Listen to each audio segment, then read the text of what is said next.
Bienvenidos a Cómo llegar a ser, un show que te demostrará que se puede vivir de tus pasiones y que todos podemos diseñar nuestras carreras profesionales. Mi nombre es Susana y he juntado a emprendedores y profesionales de muchísimos ámbitos para que compartan sus historias, tanto de éxitos como de fracasos. Hoy me acompaña una psicóloga de pasión y experta en gestión de emociones, una mujer que lleva toda su vida profesional dedicándose a la psicología y que tras trabajar con muchísimos pacientes se ha dado cuenta de la importancia de gestionar las emociones para poder brillar. Y por eso ha empezado un proyecto, Brillantemente. Y yo tengo muchísimas ganas de ver cómo crece el proyecto. Ella es Tona Mit. Hola Tona, ¿qué tal? ¿Cómo estás? Hola Susana, muy bien, encantada de estar aquí contigo y toda la gente que va a llevarse algo muy bueno de todo lo que vas a aportarles, así que un placer. Ya sabes que el placer es mío porque nosotras nos conocemos de las mentorías de Mónica Galán, entonces estoy más feliz, hay que admitirlo, de poder compartir la pantalla contigo.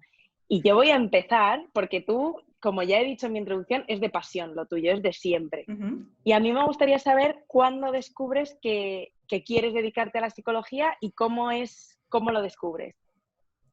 La verdad es que más que psicología, es el interés por el ser humano desde el principio. Era muy pequeñita y yo ya tenía mucha inquietud de saber por qué la gente pensaba lo que pensaba, sentía lo que sentía, hacía lo que hacía, o por qué yo, siendo muy pequeña, lloraba por algunas cosas y mis amigos no lloraban. ¿Qué ocurría dentro de la persona?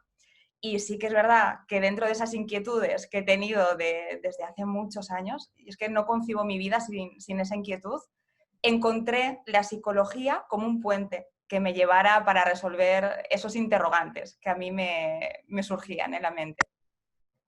Qué interesante porque parte de de una necesidad tuya, una cosa tuya que tenías ahí y dijiste, vale, ¿esto cómo se puede traducir? Entonces tú estudiaste psicología, ¿verdad? Así es.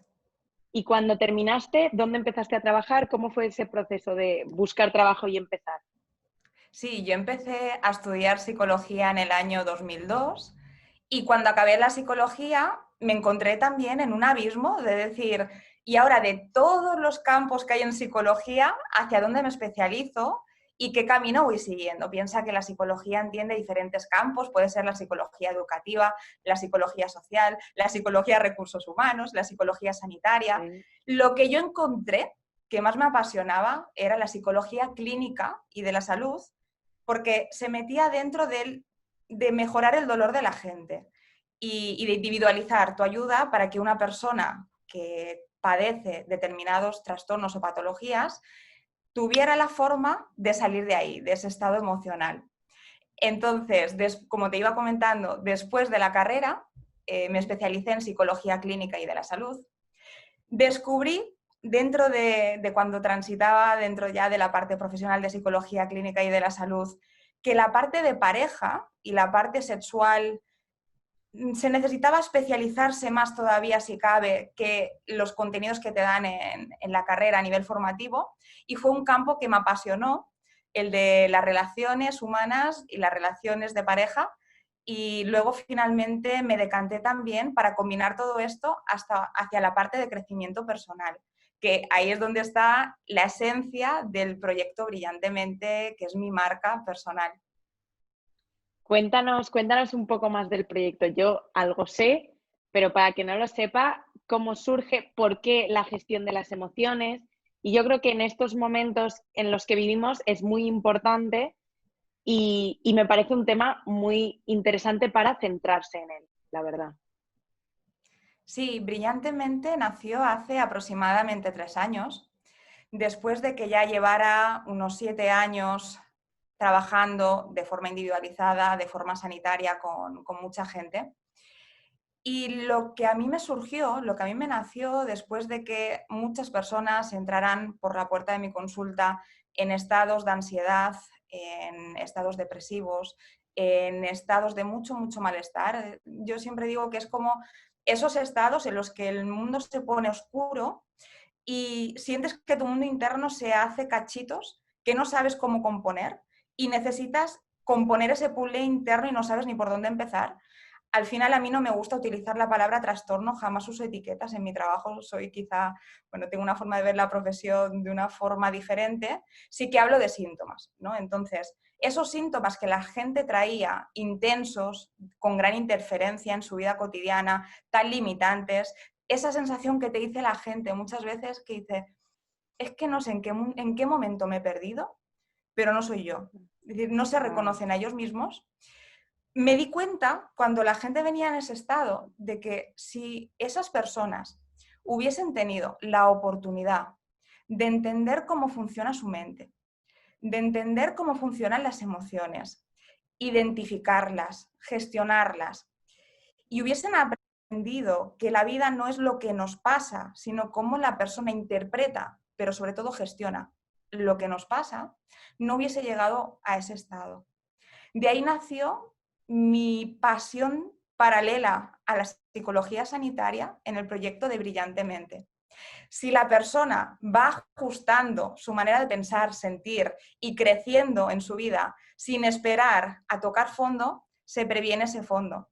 De ahí nació la idea de Brillantemente, de tal manera de que sí que necesitamos oscuridad para aprender a brillar, pero Brillantemente tiene ese objetivo principalmente, el que la persona no se conforme con sobrevivir y que no se trabaje cuando esté en modo supervivencia, sino que se trabaje antes de entrar en ese estado. Me parece muy potente, de verdad, lo que estás comentando y sobre todo por el punto de decir, es que empecemos a trabajar antes. Y yo creo que ahí también hay que romper una barrera porque todavía sentimos que vas a un psicólogo o vas a terapia cuando realmente estás muy mal. Es decir, todavía se entiende cuando alguien te dice, no, yo voy a un psicólogo, dices, ay Dios, ¿qué le habrá pasado? ¿Qué problema? O sea, tiene que estar muy mal. Y tú lo que planteas es todo lo contrario, ¿no? Es decir, no necesitas esperar a estar mal para empezar a gestionar y aprender a gestionar las emociones. ¿Dónde ves que nos equivocamos más? Es decir, ¿dónde has visto en esa gestión de las emociones, dónde ves que está el mayor problema que ves más en todos los pacientes que has podido ir tratando?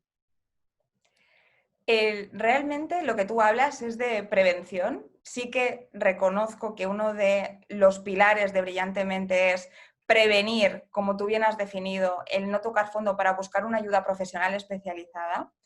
Y donde yo veo que la gente se equivoca más, entiendo que el equivocar para ti significa concretamente decir, bueno, si yo hubiese hecho esto a tiempo, no hubiese llegado Igual, al estado en el que estoy ahora. ¿Te refieres a sí, eso? sí, me refiero a eso, sí, sí, justo. Pues yo creo que todas las personas, y me incluyo, porque yo también soy humana, como siempre les digo a todas las personas con las que trabajo y trato, nos equivocamos en aguantar. Aguantar estados y situaciones que creemos que sí, ya pasarán, ya cambiarán, ya saldremos de Wow. ahí, ya mejoraré, pero que no tenemos por qué malgastar esa energía y ese tiempo. Porque al final, imagínate, con unas directrices determinadas en el momento adecuado, cuando tú te sientes mínimamente desorientado, aunque sea una toma de decisiones, un sentimiento de infravalorarte, aunque sea un tema de que por esto en concreto estoy muy preocupado. ¿Por qué esperar que se pase solo? ¿Cómo se va a pasar solo, pienso yo, si tú no tienes las herramientas para que se pase? ¿Cómo se va a pasar solo si no sabes algo tan simple que no nos enseñan en los colegios? Y me encantaría que se enseñara que está prohibido prohibir pensamientos y que ese prohibirte, que no quiero pensar en esto, lo único que hace es intensificar que tú te sientas cada vez peor y te metas más en el bucle. El aguantar demasiado de forma innecesaria, yo creo que es algo de lo que todos pecamos. El sentir que las cosas mejorarán porque sí. Sí, hay veces que tenemos suerte, los astros se alinean y las cosas mejoran por el factor tiempo, pero ¿qué coste emocional ha tenido? Entonces es afrontar y tomar medidas de responsabilidad, de protagonizar tu vida en esos momentos en los que tú sientes que hay cierto desorden y que no sabes controlar, ya sea a nivel pensamientos, emoción o comportamiento, a pesar de que mi centro de Brillantemente siempre es la parte emocional. Madre mía, me parece súper potente lo que estás comentando y de verdad, mientras lo estabas diciendo, yo decía, es que me pasa totalmente de decir, aguantamos y a mí, yo peco mucho del no es para tanto, ya se pasará, hay gente que está peor. A mí me pasa mucho que yo muchas veces tengo miedo no diría miedo, pero no me siento con la potestad de hablar de ciertas cosas cuando veo a otras personas que están mucho peor. Yo creo que eso también nos pasa, ¿no? De decir, es que, ¿cómo voy a hablar yo de la ansiedad si veo a esta persona que tiene ataques cada hora? Yo no puedo hablar de la ansiedad si ella está así. O ¿cómo voy a hablar yo de la depresión si esta persona no sale de casa y yo simplemente lloro por las noches? Que dices, y ahí me parece tan importante lo que estabas diciendo, pero tan importante que es el punto de no tenemos por qué aguantar en el momento en el que ya empezamos a ver que hay algo mal, hay que ir a por ello. Y la verdad, voy a honrarte porque me parece muy bonito que trabajes en este punto y me parece muy importante que se hable del tema. Reconozco que, a ver, es muy común escuchar en las sesiones que hago cosas y más en los momentos que se está moviendo el mundo hoy en día. Piensa que me he tenido que transformar a nivel profesional en tiempos de pandemia, como los que estamos viviendo ahora en estos mundos agitados. Y esa frase de cuando inicio la sesión y la pregunta inicial de ¿cómo estás? Y es un bien, o me dicen no, mal, pero bueno, no me puedo quejar. ¡Guau! Y no sabes las veces que yo he escuchado la frase de sí, lo estoy pasando mal, pero lo mío no es importante. Esto no son cosas relevantes. Y yo lo que les digo siempre, si este suceso, aunque sea así de chiquitito, está haciendo que estés con dolor, que estés inestable o que estés teniendo una vida no del todo calidad, ya deja de ser ridículo. Entonces tenemos mucha tendencia a infravalorar nuestro dolor en ocasiones, ¿sabes? Es como, pero ¿por qué no va a ser importante? Una de las primeras normas que puse bueno, normas, por decirlo de alguna forma, directrices que dije en la sesión, que puse las sesiones después de todo de este 14 de marzo, que todo el mundo cambió muchísimo y que hay la situación mundial que hay histórica, con tanto dolor, fue decirles, tú tienes tu dolor y con independencia de que el mundo esté agitado y esté sufriendo y esté pasando unas condiciones muchas veces muy extremas, tú tienes tu vida y en tu vida tú tienes derecho a tener la mayor calidad posible. Entonces, la persona debe sentir que, a pesar de que el de fuera esté pasando algo peor, te faltas al respeto a ti mismo cuando infravaloras algo que te duele, porque si te duele es que para ti es importante. Otra cosa es que necesites herramientas para relativizarlo o que necesitas herramientas para gestionar la emoción y llevarla hacia otro lugar. O que si tú estás capturado en emociones negativas, pensamientos negativos o pensamientos de miedo, de incertidumbre, aprendas a trabajarlo. Pero no puedes infravalorar nunca. Y digo el nunca un poco así, has visto que me he encogido porque soy muy de coger las palabras extremas y siempre digo que siempre, nunca, todo, nada, hay que tener cuidado con esas palabras, ya lo comentaremos en otra ocasión si tenemos oportunidad, pero infravalorar nuestro dolor es una forma de no querernos, porque si lo infravaloramos, no lo consideramos importante y si no lo consideramos importante, no lo trabajamos. Entonces, eso que has dicho es algo muy potente que le ocurre a un tanto por cien muy elevado de los pacientes y las personas con las que yo trabajo. Y ya me encanta, voy a recoger lo que estabas empezando a decir, a mencionar, que es el punto de buscar herramientas y también por la situación en la que nos encontramos, que es una de las razones por las que yo empecé todo esto, justo la situación de miedo, de incertidumbre, de inseguridad. ¿Cuál sería el primer paso que tú recomiendas a alguien que se encuentra en esta parálisis por el contexto o que empieza a sentir que algo no está funcionando, pero al final la presión de sigue hacia adelante, no te pares, está siempre ahí? ¿Cómo se empieza? ¿Cuál sería el primer paso? El primer paso, creo no, estoy convencida, que es darte permiso para sentirlo. Uno de los errores que muchas veces padecemos es el no puedo sentirme así, no tengo que tener miedo, no tengo. ¿Cómo que no tienes? Tienes derecho a sentir todas las emociones que hay en el espectro emocional. Lo que, primero de todo, reconocerlo y darte permiso por tenerla, no luchar contra ella. No significa acomodarte dentro de la emoción, pero sí la tengo y tengo derecho a tenerlo. Una de las cosas que muchas veces salen en las sesiones es: no valen las vidas utópicas, esto no vale de que tú aprendas una herramienta y todo a partir de la herramienta vaya perfecto. Esto va de que tú, en el momento que te encuentres mal, veas que te encuentres mal, lo reconozcas y decidas. Si quieres que ese sea un día fastidioso, por no decir otras palabras, pues será un día fastidioso. Tienes todo el derecho del mundo de tener un día fastidioso. Pero las herramientas entran en juego a que si tú deseas otra cosa, por ejemplo, imagínate que no te lo puedes permitir ese día fastidioso y lo aplazamos, el vivir ese malestar, pues tener las herramientas para ir a otro estado emocional. El primer paso, aceptarlo. El segundo paso, la herramienta ideal sería decidir. Es decir, no porque no entiendo al ser humano y las emociones humanas como siempre tengo que estar bien. Es algo que me incomoda bastante cuando a lo mejor gratuitamente se dice sí, porque todo se puede, siempre hay que estar bien, todo es positivo. No, el positivismo no es real, es utópico. Sí que puedo aprender a enfocar las cosas de un modo saludable y que me potencie, pero no entrar dentro de la utopía de estar siempre bien. Entonces, detectar cómo yo estoy, decidir si deseo estar en otro estado diferente, que tu cambio y tu elección de las herramientas sea un tema volitivo, que tú sientas que lo decides, no es que lo haga porque es lo que tengo que hacer, sino que lo estoy haciendo porque decido hacerlo, elijo transitar esa herramienta porque deseo estar en otro lugar.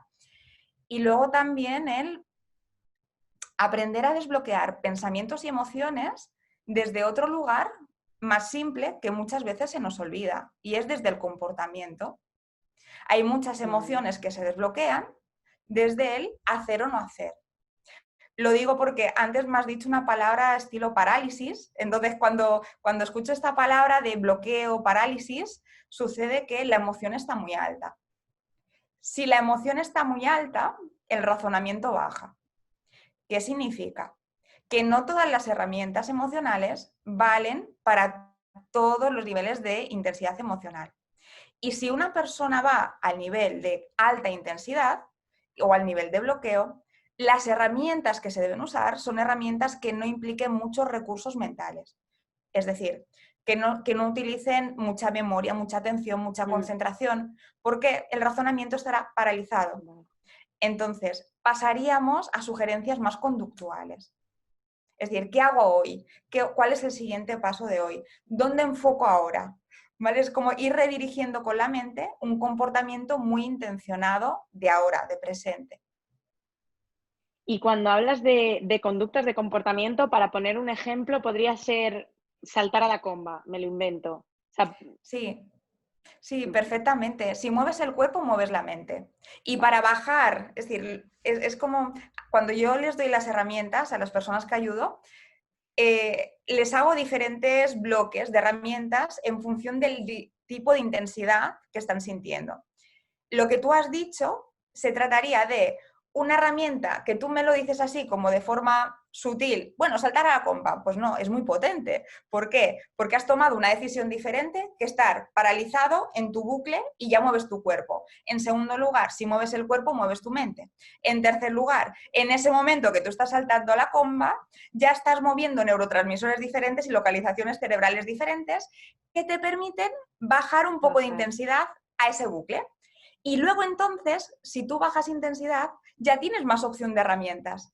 ¿Vale? Esto no va tanto de que todas las herramientas valgan para todo, como te he dicho, sino va de que si yo estoy de 10 sobre 10 de emoción, hago algo conductual, aunque parezca banal, pero que tiene mucha, mucha potencia, como lo que tú me acabas de decir ahora, saltar a la comba, y cuando yo ya bajo a un 8 sobre 10, ya puedo salir de lo conductual 100%.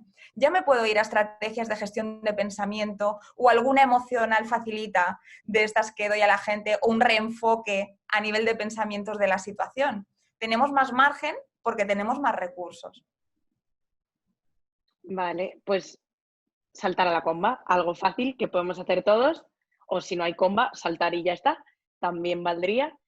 Me gustaría ahora ir al ámbito personal, es decir, ya Ujú. hemos visto cómo trabajas, me gustaría ir a ti y ha habido un momento que lo has mencionado, ¿no? Has dicho, yo también soy humana y muchas veces vamos a las sesiones o vemos a terapeutas o a psicólogos y decimos, ellos siempre tienen que ser felices, nunca pueden estar mal, ¿no? Que es una tontería. Pero a mí me gustaría que hablaras de alguna dificultad o de algún fracaso que hayas tenido a nivel profesional y cómo lo superaste. Bueno, fracaso, es que es una palabra que es negativa cuando uno lo siente, pero no la veo negativa luego cuando yo lo experimento. Mm, Porque he interiorizado tanto el concepto de que fracaso es aprendizaje, que después de una tormenta emocional va a venir ese brillar en la oscuridad que te lleva a un lugar mejor, que me cuesta verlo como un caos. Pero sí que es verdad que reconozco que para mí he sentido, bueno, no lo diré ni fracaso, diré bache, ¿vale? He sentido mm. baches dentro de mi desarrollo profesional en momentos en los que he sentido la necesidad de tomar alguna decisión para hacer un cambio bastante importante dentro de lo que es mi trabajo, ya sea prestar mis servicios en un lugar o en otro, ya sea dejar de trabajar para otras personas y crear mi marca personal, el tomar decisiones por el camino que conllevan miedos, que conlleva el me estoy equivocando, que conlleva el y si va mal. Eso para mí es cuando he experimentado baches, cuando he experimentado ese, como digo yo, mirar el techo encima de la cama y decir, ay Dios mío, qué hago con esto? ¿Qué hago con mi vida ahora mismo en este momento? Han sido temas de tomas de decisiones, el miedo a equivocarme en las decisiones. ¿Y cómo lo superaste? ¿Qué hiciste para decir, vale, tengo este miedo, pero lo voy a hacer? El recordar qué era lo que me llevó a tomar la decisión o al sentir que debía tomar una decisión.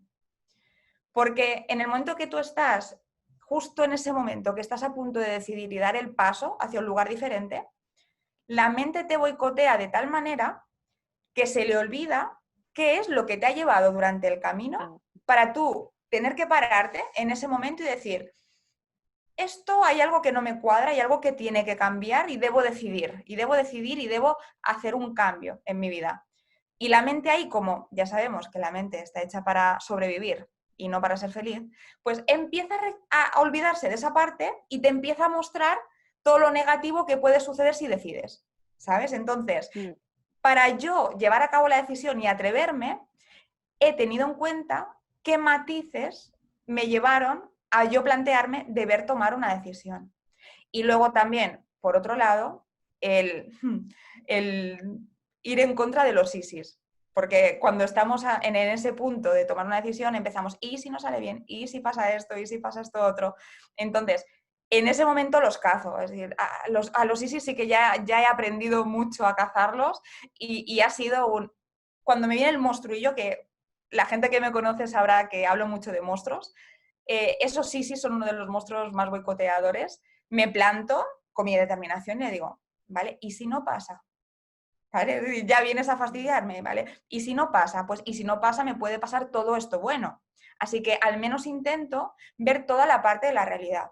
Si la mente en el momento de decisión se va a ver lo negativo de cambiar y lo positivo de quedarte donde estás, yo le ayudo a mi mente con las estrategias y herramientas a que vea lo positivo de cambiar y lo negativo de quedarme donde estoy. Así al menos ya veo todos los escenarios posibles y así dar el salto no resulta tan vertiginoso. Mm.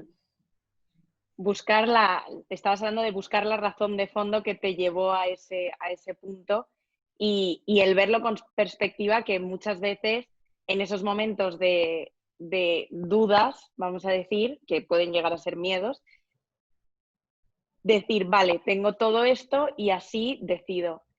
Me gustaría ahora, ya que hemos hablado de los momentos más difíciles, ir a los buenos momentos, a esos logros profesionales que que te anclan en los momentos menos fáciles. Los logros.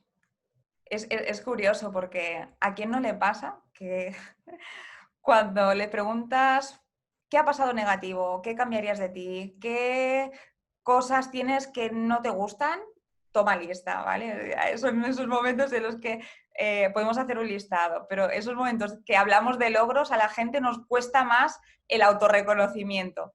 Es algo que cuando yo trabajo crecimiento personal y autoestima con la gente, es una de las preguntas que ahora me resulta gracioso verme en el otro lado que se me hace esa pregunta, totalmente.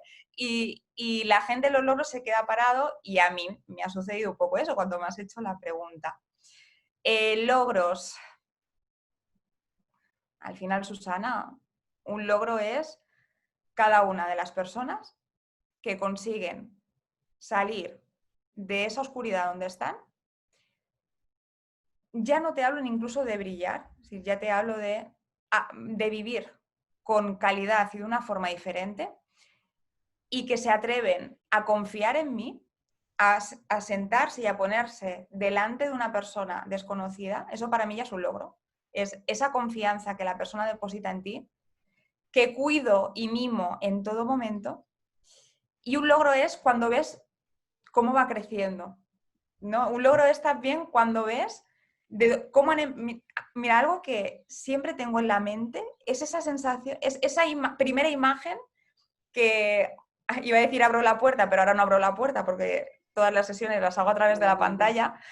Sí, así es. Pero cuando veo esa primera imagen con el rostro de esa primera sesión, con lo que siente la persona en esa primera sesión, lo tengo muy presente porque es muy autorrealizante pensar de dónde ha venido, lo que sentía y cómo se ha transformado y cómo se ha atrevido a crecer y a brillar, ¿sabes? Es como esa sensación de, wow, gracias a esto que estoy haciendo, esa persona vive de otra manera y con otra calidad. Esos son logros. Y logros también es, pues cada una de las decisiones que yo te he dicho, que he ido tomando, hayan salido mejor o peor, sentir que uno va avanzando y que va creciendo. Y ahora, obviamente, el último logro más reciente que hay es el de 14 de marzo, de hacer las sesiones presenciales, de golpe todo a un giro, y ahora realizo todas las sesiones virtuales. Entonces, es algo que dices, ¿cómo puede ser cosas que dices nunca va a poder suceder? Y luego sucede una situación X que te empuja a la transformación, lo haces y los resultados que tienes siguen siendo igual de buenos y la gente se sigue transformando igual y sigue brillando y sigue creciendo. Entonces, esa transformación la estoy valorando mucho y estoy trabajando mucho en ese autorreconocimiento de lo que he logrado a nivel histórico, ahora mismo, de dar un giro a lo que es la disciplina y a conectar. Porque yo soy una persona que cuando tengo a las personas o tenía a las personas delante en la consulta, en el momento menos pensado, me hace esto. Me emociono mucho con la gente, con las personas que trabajo. Y a través de la pantalla te sucede igual. Yo en ese momento que tuve esa primera sesión online y noté que mi vello se ponía de punta, eso para mí fue un logro. Porque fue como, está sucediendo, se está conectando con las personas, incluso más personas se podrán beneficiar de que les transmita todo lo que tengo por transmitirles. Eso para mí ha sido un logro muy grande. Ese ha sido el más reciente. Totalmente, el readaptarse y reajustar para la nueva situación es totalmente un logro. Voy a añadir que el tener tu marca personal, el empezar a hacer un proyecto propio, el compartir todo lo que compartes en tus redes, es otro logro que te quiero poner yo también sobre la mesa. Y yo entiendo que el acompañar y ver esa horquilla de transformación, ¿no?, que tú mencionabas, es muy potente. Mientras lo estabas, no podía parar de sonreír mientras lo estabas contando. Y la verdad que te honro de nuevo y no me canso porque es muy bonito todo lo que haces.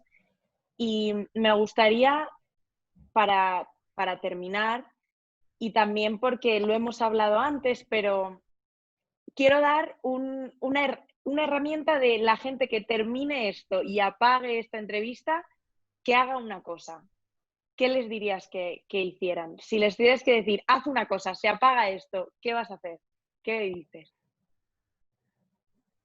Me encantaría que la gente se atreviera a darle la vuelta a las situaciones que les desestabilizan o les hacen daño. ¿Qué significa? Es muy Ejemplo. sí, sí, ¿qué significa esto? Que cuando me ocurre algo, mira, lo centraré en las quejas, ¿vale? Es decir, encuentro que no tenemos que menosvalorar las quejas cotidianas, porque al final que nosotros lleguemos a un estado es el cúmulo de cosas que se han ido metiendo en un vaso que luego hace que ya explosionemos o nos sintamos realmente mal. Detectemos las quejas cotidianas. ¿Qué te parece el reto? Es Me como parece estupendo. detectar las quejas, cazarlas al vuelo. Detecta las quejas y cuando la detectes te haces una señal. Para empezar, es como una toma de conciencia, una señal. Verás que yo tengo aquí una pulsera. Por cierto, le tengo mucho cariño a esta pulsera, que es para una causa preciosa que es para ayudar a la investigación de la esclerosis múltiple. Me encanta. Te digo eso, porque cuando una persona se queja, se puede hacer una señal. Por ejemplo, esta pulsera para mí es la señal. Ya verla ya hace que vaya concienciando al loro que si hay quejas, tienes que hacer tu señal física. Y la señal física mía es esta. Me toco la pulserita y yo esto lo puedo hacer en cualquier momento. Lo puedo hacer si tengo a alguien delante que nadie se dará cuenta que yo me estoy tocando la pulserita. Si viene una queja, te haces una señal física. Te he puesto un ejemplo, puede ser tocarte aquí detrás, tocarte el hombrito, lo que a ti te apetezca. Y te voy a regalar, porque me sale del corazón, y que la gente que me conoce, cuando supongo que ya sabrá por dónde voy, una palabra mágica. Te voy a regalar una palabra mágica, que es la palabra afortunadamente. Te explico. Ante cualquier queja que tengas, aunque sea ridícula, aunque sientas que no es algo relevante, asocia la palabra afortunadamente y empieza a disparar no uno ni dos, tres, cuatro, cinco, seis afortunadamente. Y por favor, esfuérzate o que la gente se esfuerce, que no se vaya a los típicos afortunadamente que son muy valiosos, pero que el cerebro llega a habituarse a ellos. Por ejemplo, pero afortunadamente tengo salud, pero afortunadamente mi familia está bien. Sí, eso al principio sirve, pero hay que currárselo un poquito más. Por ejemplo, que estoy en un atasco, que llego tarde, se me pone un nudo en el estómago porque voy a llegar tarde. Vale, detecto, señal, pero afortunadamente voy a escuchar esta música que me encanta. Afortunadamente voy a llamar a tal persona que tengo una gestión pendiente y la haré en el coche. Afortunadamente miraré el paisaje que tengo. Afortunadamente pensaré en la sesión que voy a hacer después para prepararla. A ver, tengo mi mente muy curtida, afortunadamente, si me salen muy rápidos, pero es algo que se puede entrenar y algo que te hace girar el calcetín emocional de una forma muy rápida, muy eficaz y muy fácil. Entonces, te invitaría a ti, a todas las personas que escucharan esto, que se atrevan a hacerlo, a ver qué sienten, a ver qué pasa. Yo entiendo la psicología desde aquí, Susana. Entiendo la psicología desde cosas muy sencillas que provocan que tu estado emocional sea otro. Y el afortunadamente para mí es una de las herramientas que más quiero, y digo quiero y adoro, porque para mí tiene una historia detrás personal muy potente esta palabra. Hay personas muy allegadas a mí que en momentos determinados han usado esta palabra, les ha servido para en ese momento traspasar la emoción que cualquier persona diría, ¿cómo es posible que esa persona dé la vuelta a esta situación tan crítica, tan extrema, con un afortunadamente? Y si estas personas en estas situaciones que han vivido hacen y sienten que el afortunadamente les ha rescatado ese malestar, te aseguro que cualquier persona puede hacerlo en cualquier situación cotidiana. Y por favor, no se menosvalore que desde de la pequeña gestión de lo chiquitito, aparentemente no relevante, es lo que luego marcará la diferencia, que tú sientas que controlas o no controlas tu emoción y tu bienestar. Wow. O sea, Me has dejado sin palabras, me encanta la herramienta, me parece súper fácil y al final cuando es fácil se puede hacer y se puede hacer desde ya. Muchísimas gracias y yo quiero terminar porque hace falta terminar honrando también el nombre del programa, que si no lo cerraba ya porque me ha Claro que sí. encantado, pero quiero terminar preguntándote cómo se llega a ser una psicóloga pero de pasión, de realmente de vocación. ¿Cómo se llega? En pocas palabras. En mi caso, enamorándote de la transformación de los demás. En Wow, mi caso, desde ahí. qué potente. Muchísimas gracias, de verdad. Muchísimas gracias por todo lo que has compartido. Muchísimas gracias. Un Y yo placer. me quiero despedir y darte un beso, darle las gracias a todos, dar un beso a todos. Y afortunadamente hay más entrevistas y vamos a conocer a muchas más personas que nos den herramientas tan buenas como las que nos ha dado Tona hoy. Muchas gracias. Muchas gracias, Susana, y a todos. Un besote.